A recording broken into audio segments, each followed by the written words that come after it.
ఆ దేవుని గుణసముదాయం ప్రశంసించడానికి తగినన్ని నాలుకలు లేక బ్రహ్మాదులు ఆయనను అనంతుడు అంటారు.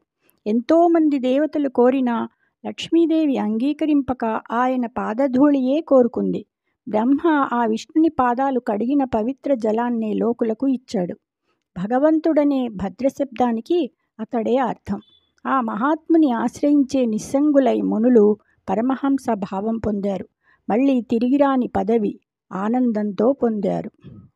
క్రమమున మింటికయ్యగయుగాక విహంగము మింటిదైన పారము గణనేర్చుని హరిపరాక్రమమోపినయంతగాక సర్వము వివరింప నెవ్వడు ప్రవర్తకుడౌ మునులార నాదు చిత్తమునకు నింత కానబడి తప్పక చెప్పెద మీకునంతయున్. ఆకాశంలో ఎంత ఎత్తుకు ఎగిరినా పక్షి ఆకాశపు టంచులు చూడగలుగుతుందా? అలాగే హరివైభవం మనకు చేతనైనంత మాత్రమే కాని పూర్తిగా ఎవడు వివరించగలడు? మునులారా, అందుచేత నా బుద్ధికి తోచినదంతా తప్పక చెబుతాను మీకు అని సూతుడు మహర్షులతో అన్నాడు. జయ శ్రీకృష్ణ.